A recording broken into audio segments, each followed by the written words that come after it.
โลกอยู่ยากขึ้นเด้อเมื่อมีแผ่นดินถล่มแล้วก็ย่อมถล่มอีก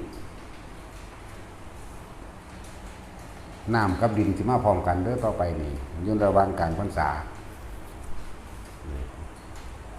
พวกกันนั่นจะพากันประมาทเด้อภาวนาไว้ผู้ใดมีนามัตถุทองได้แต่นามัตถุพุทธานังกับทองนามัตถุไป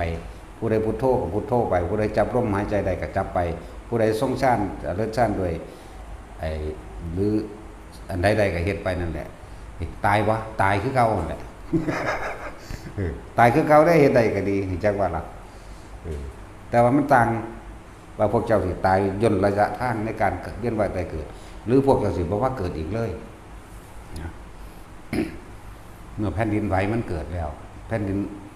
ตึกถล่มก็เห็นแล้วต่อไปก็ถล่มอีกคือเก่าเพราะมันนำร่องกันแล้วนั่นแหละภาคเหนือภาคกลางภาคใต้บ่ปานใดแต่เหนือกับกลางแน่นอนตะวันออกก็บ่ปานใดภาคที่ปลอดภัยที่สุดคือภาคอีสานมวลดินมันมีความหนาแน่นกว่ากันและมีอริยะเจ้าอยู่ในภาคอีสานมากก็อยู่วัง10 องค์แล้วว่ารายหรอกคน7-80 ล้าน10นึงเอาต่างกันบ่ล่ะนั่นแหละนี่บอกไว้เด้อถ้ามันคิดได้ถ้ามันคิดออกถ้ามันพูดขึ้นมาให้ว่าเว้าเด้ตะกี้หูดองว่าเว้าท่านว่าเกิดเดี๋ยวก็ว่ากูนั่นนั่นนี่อีกแต่มันเกิดแล้วจังเว้าเดี๋ยวก็ว่าอ้างอีกเนาะโอ้ยจังสิเอาแมงแนวใดนั่นแหละพวกอยู่เมืองนอกก็บอกแล้ว2 ปี 3 ปีแล้วบอกว่าต่อไปสงครามจะล่ามออกไปเรื่อยๆเด้อสงครามจะล่ามออกไปเรื่อยๆเรื่อยๆยังกันหน่อยพวกเจ้ามีที่พึ่งทั้งใจของตัวของเองมีหลักที่บอกว่าพวกอยู่เมืองนอกถ้าพ่ออยู่พ่อกินเราก็กลับบ้านก็บอกด้วยว่ากลับบ้านคนอีสานนี่นะนี่เป็นทินฐานแห่งคนบุญ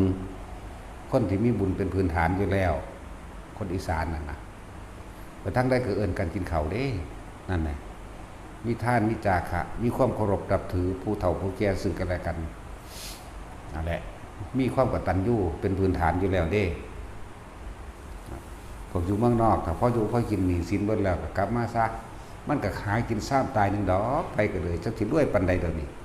เนาะสตอบจีบสตีฟจ็อบอย่างมันก็ตายมันก็รวยคือหยังนี่ตัวนั่นว่าล่ะมันตัวเป็นผู้เฮ็ด Facebook ขึ้นมาแหมตายปะล่ะเห็นบ่นั่นน่ะสั่นตัวมันรวยตัวนั้นก็เลย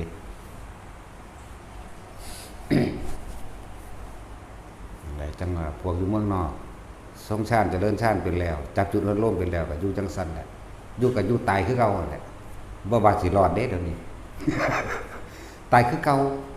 แต่พวกเจ้าสิตายต่ำหรือตายสูงพวกเจ้าสิตายไปต่อมรรคผลข้างบนหรือเจ้าสิไปตายลงนรกขนาดนั้นเด้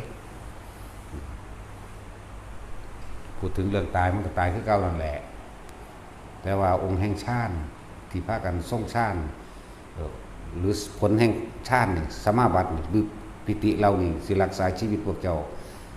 รักษาชีวิตไว้เพื่อให้ได้มรรคผลจักบ่ล่ะบางคนอาจจะเก่งในเรื่องทรงชาติอยู่แต่ว่าโสดาสกิทาคาบ่ทันใดนาคาอรหันต์บ่ทันใดองค์ชาติแต่ละดีสิรักษาเจ้าของเองไว้ดอกอาจจะรอด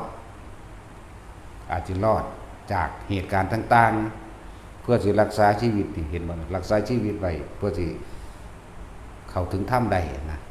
แต่บางคนสิทรงชาติอยู่นั่นหรือทำให้บ่อยทำมากจะเกิดความไม่ชินแล้วบางคนในขณะที่มันตึกถล่มลงไปสิปุ๊บเข้าสู่ความลมหายใจหรือกันลมหายใจก็ว่าไปว่าแน่เด้อนาคามีถึงอรหันต์ได้เด้นี่